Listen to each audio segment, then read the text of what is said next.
All right, so we're recording. Essentially, well, thank you for taking the time out of your day to participate. Essentially, this is a three-part interview, if you will. There are three segments to it. The first is logistics. The second, we'll talk about organizational assimilation, and then the final segment is on job satisfaction. So we'll start with the first segment, and essentially it is asking, or we'll start with the first question, which is asking which corporate function do you work in, or what type of work do you do? Yes. So the corporate function that I work in is marketing. And I am the marketing lead of the US Kids business. And so my role entails basically creating marketing strategies for all of the US Kids campaigns. And what that entails is me working closely with my media agency to come up with the best go to market media plan. So a media plan can include TV, digital, radio, social media, partnerships with media partners whose target audience is parents, and much more. Okay. And then another part of my role is cross functionally working with different functions. So, for example, there's PR, there's visual, there's merch. There are a ton of functions that I work with, but the goal is to produce an integrated campaign. So, making sure that the messaging is aligned, the price points that we go to market with is aligned, and much more. Okay. All right. So I'm hearing kind of a united front amongst all of. Mhm. Okay. And then what are some of the things or reasons that attracted you to your current employer? So H&M was one of the main retailers that I shopped with before I got hired. So that's one reason. The second reason is um, so there was a DNI issue that H&M faced. And I basically wanted to come in and help, you know, change things. Before starting and before even um, applying to the position, I did my own research on H&M, and I just really believed in the company. And so I didn't want, so I there was a point when I gave up on H&M because I was so offended because of this incident, which I'm sure you're aware of.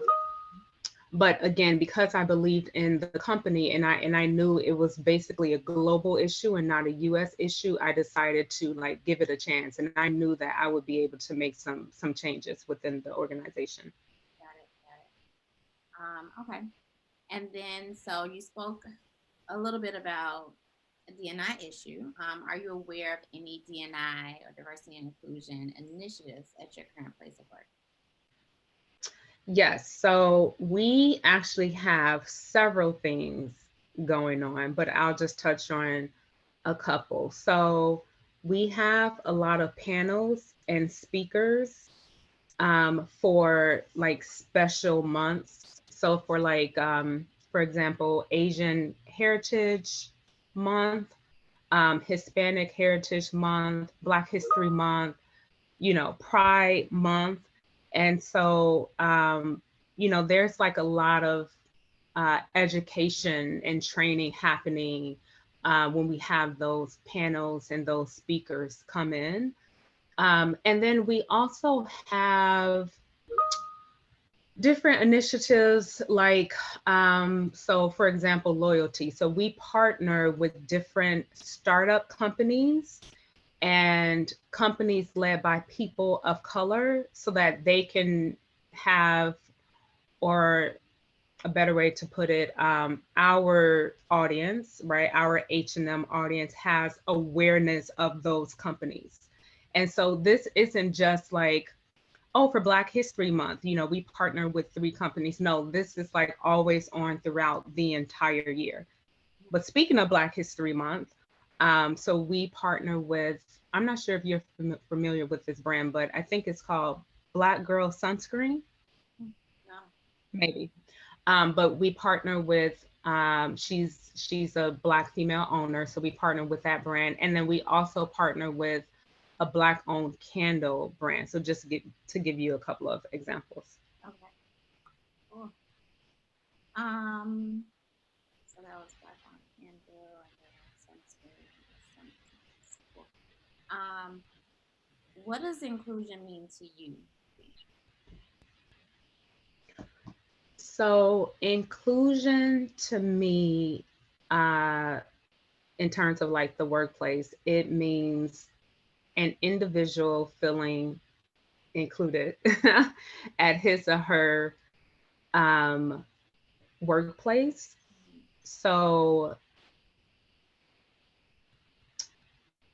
and feeling valued and feeling like their voice is being heard. Um, yeah, that's all I have for that question, Ashley. Okay, not a problem. Let me know if you have any follow-up questions so that I can get my brain going. No, no, that one's good. That's just good. And essentially, do you feel included or that you belong at your current place of work? I do feel included overall, yes, but specifically, I feel included within my marketing team.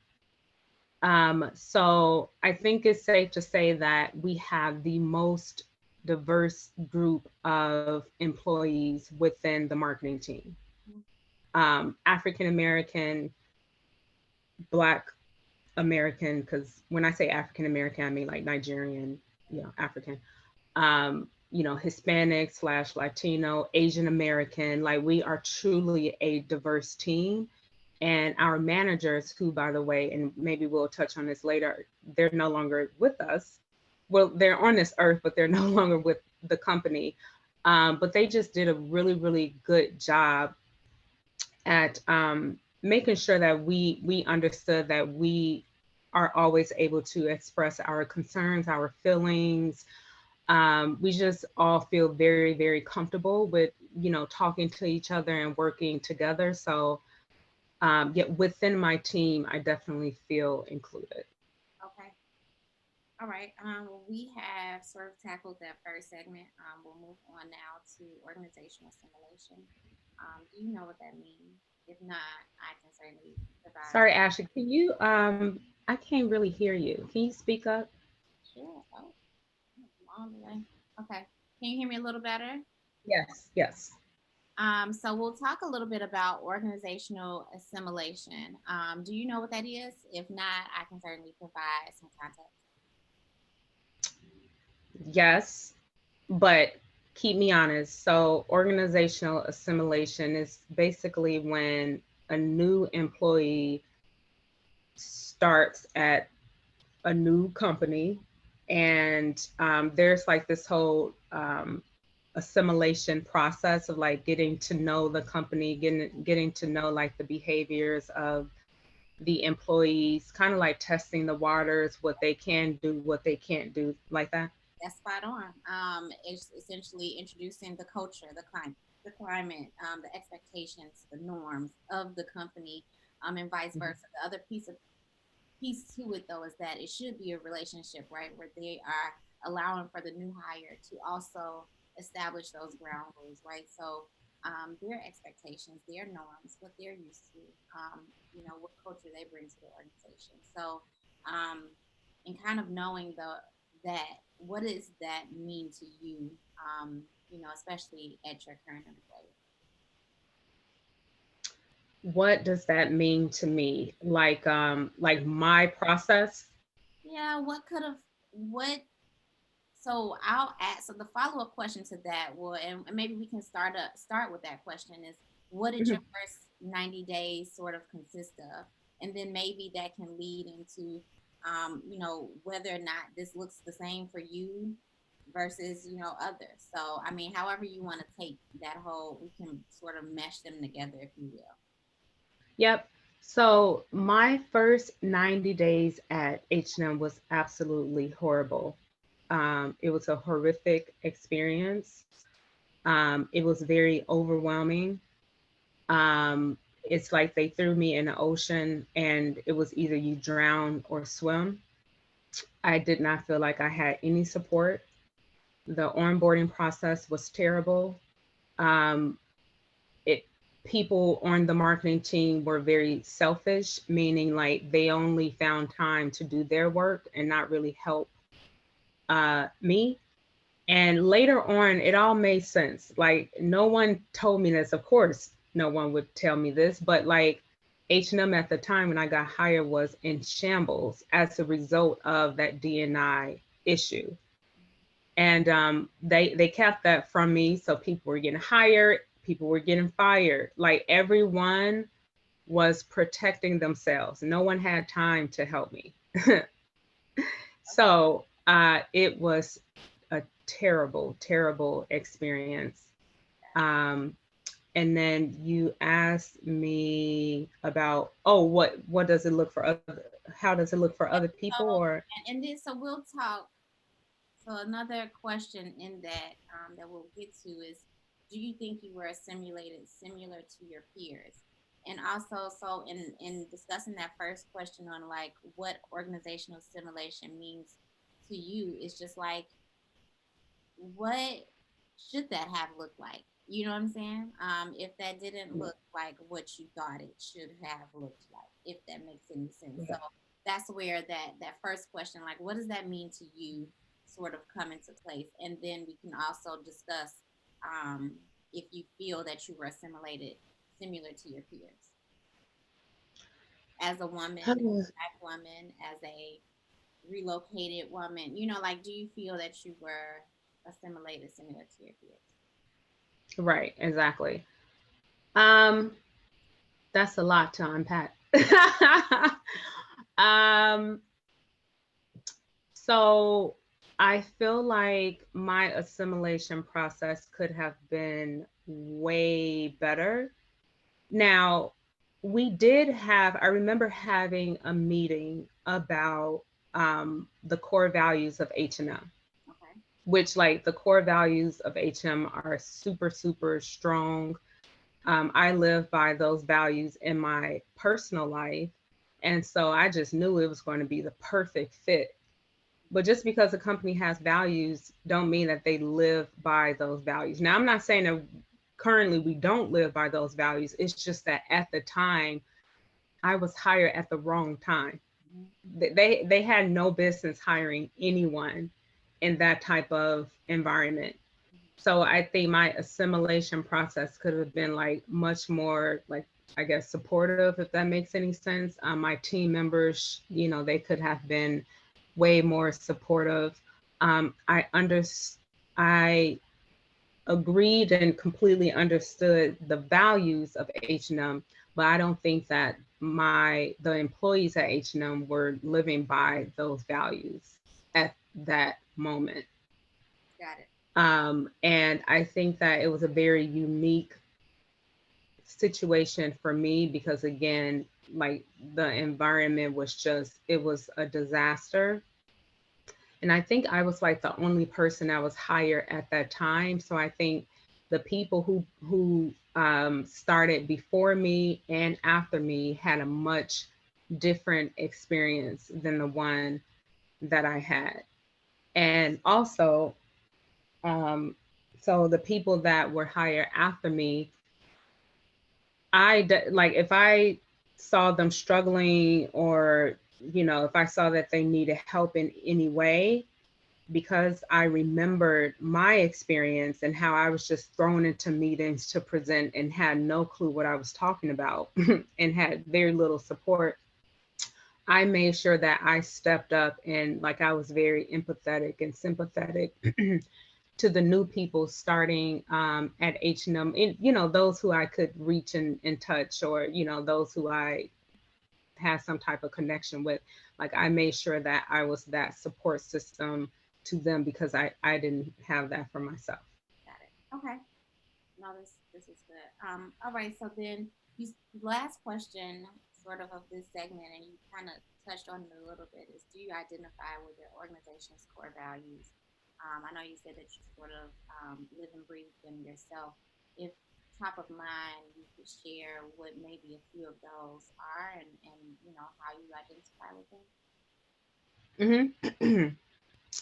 So we have seven, Okay. and off top, I don't remember all seven. Oh, that's Um, so I am going to try to remember a couple of them.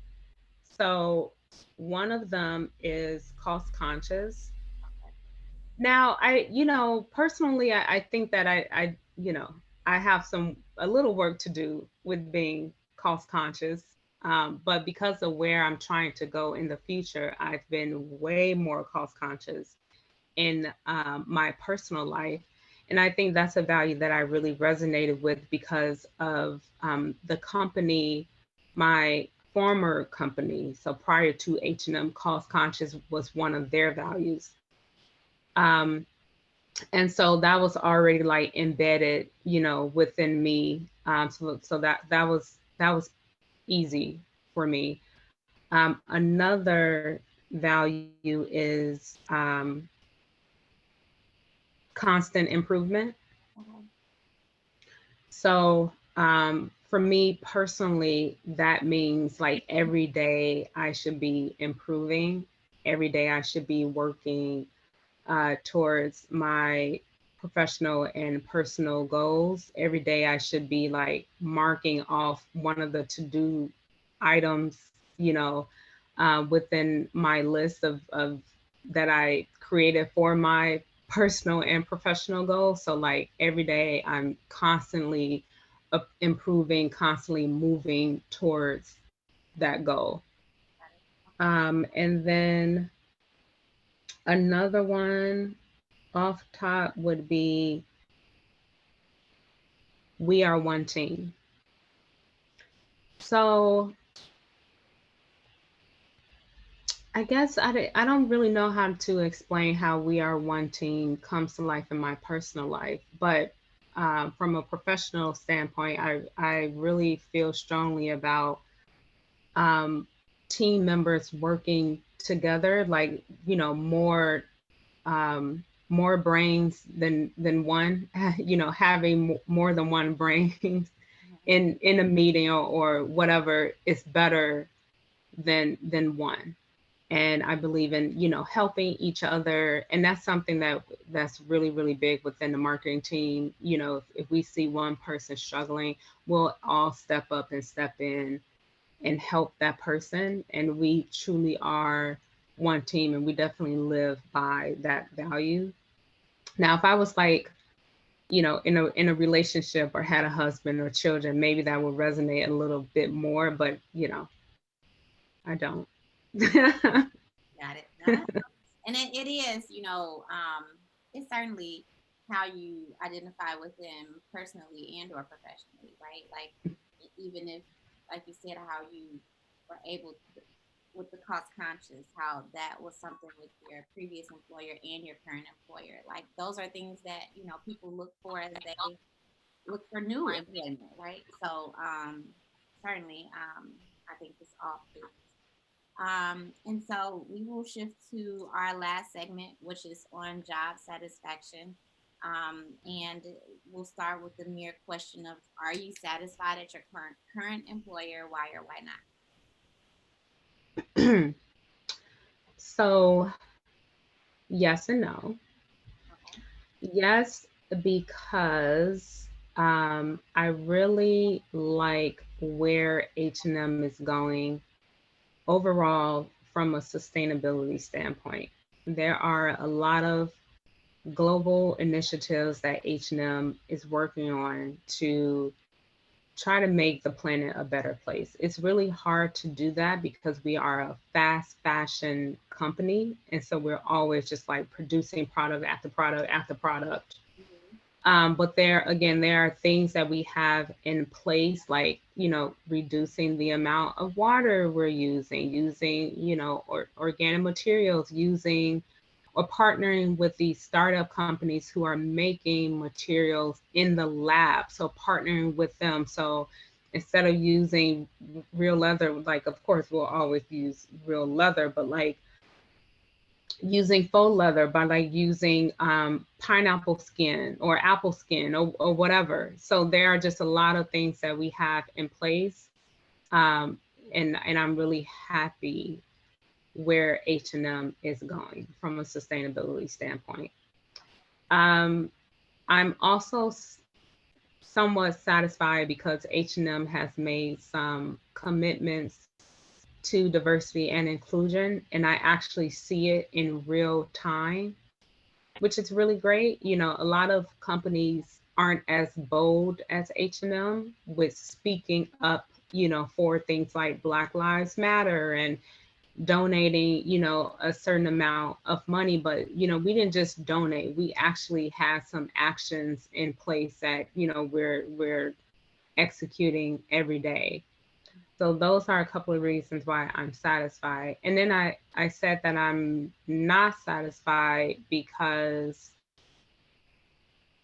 so there's a couple of things. So one, um, my ultimate goal, like professional goal, which is, transitioning to luxury fashion and being in the event marketing space, we don't have that at H&M.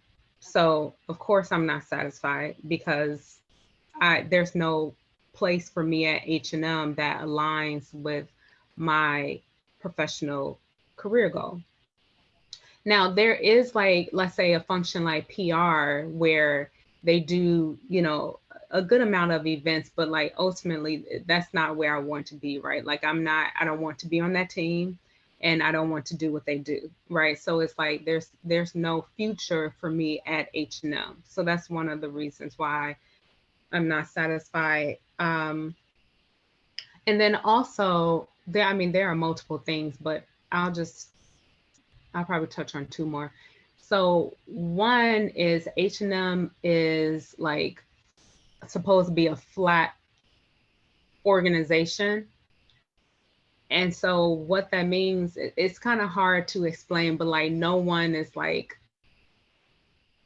uh no one is like better than the next person, and everyone is welcome to like express their thoughts and feelings. And it's like the concept of may the best idea win. It doesn't matter what position you are in. That's kind of like how they explain it.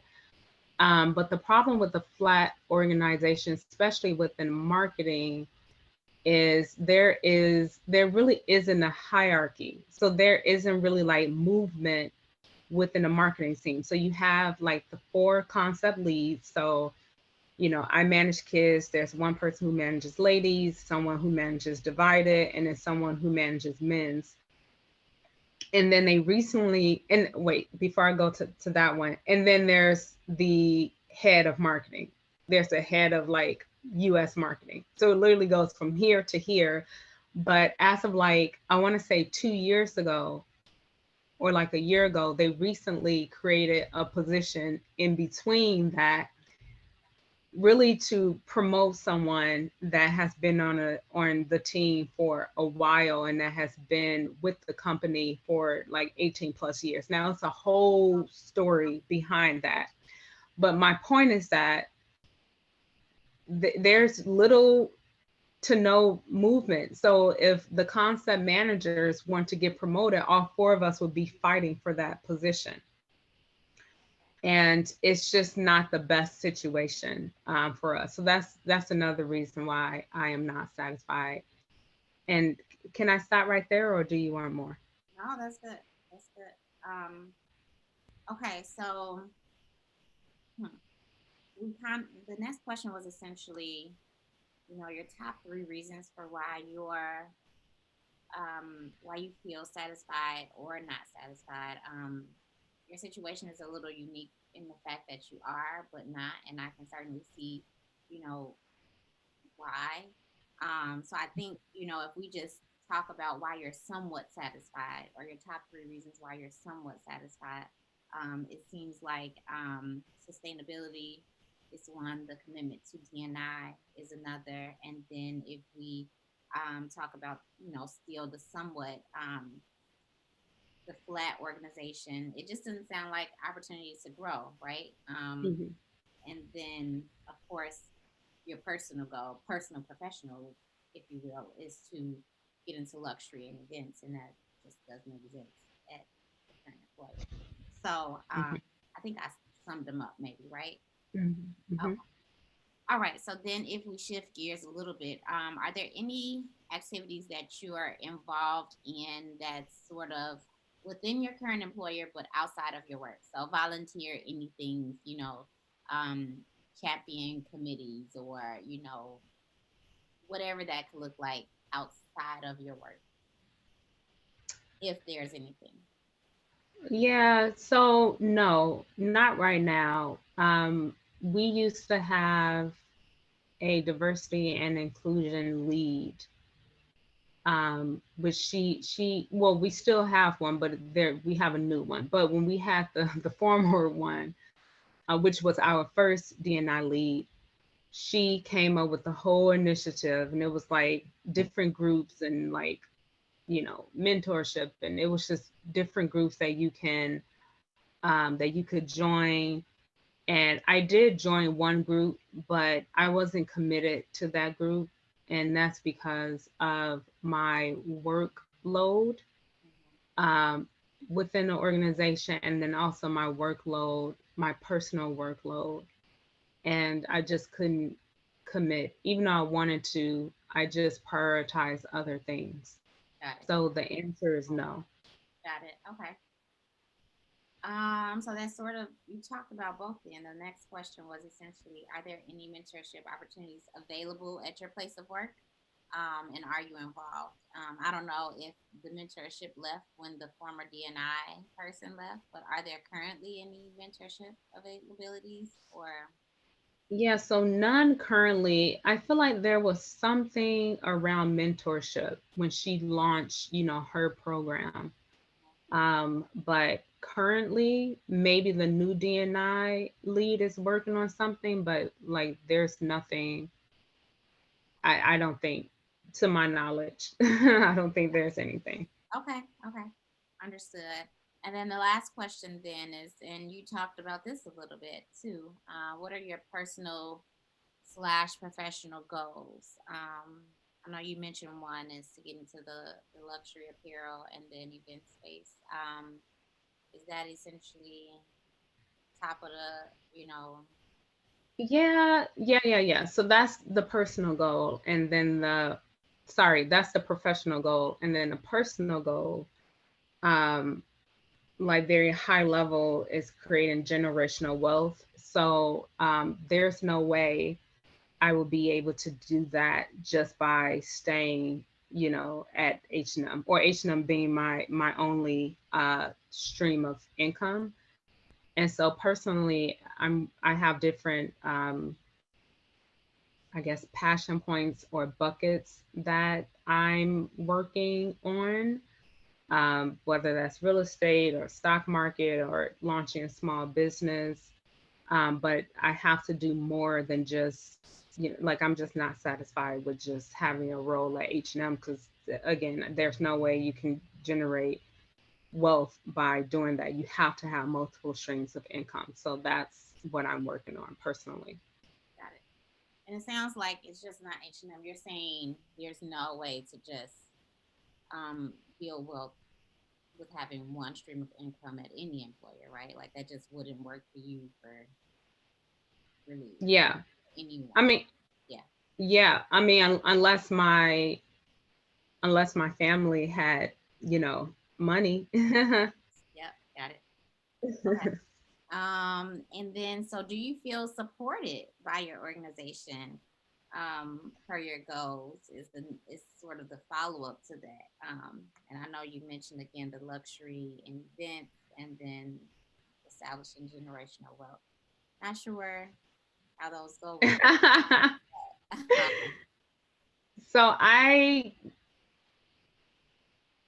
So if where I wanted to go, what I wanted to do was at H&M, I would absolutely feel supported, especially within my marketing team.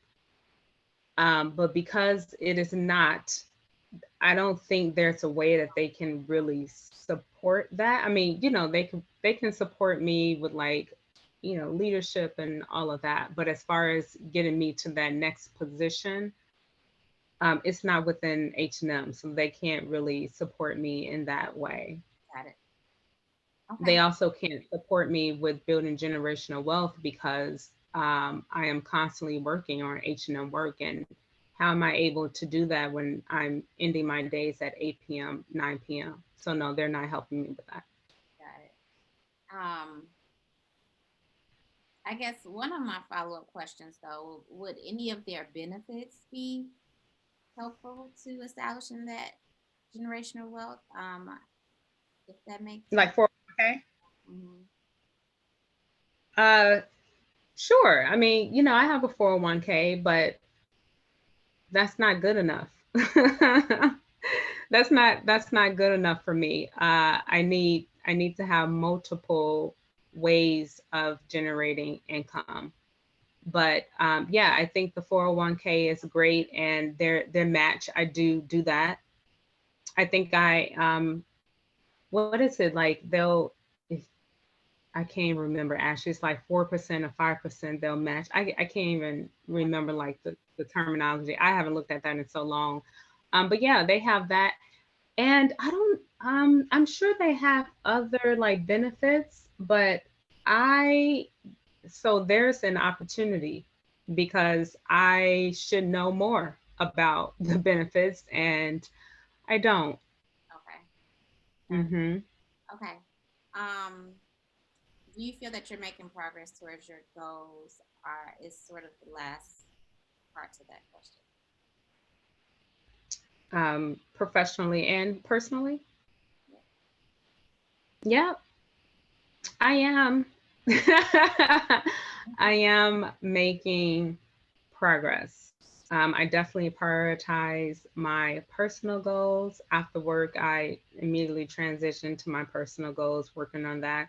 Again, constant improvement. So checking off something every day, moving, towards my personal goals. And then professionally, yes, I am starting to look at other companies. And also, that's one of the reasons why I went to Parsons grad school to, help kind of catapult my career in luxury fashion because Parsons is, really respected within the industry.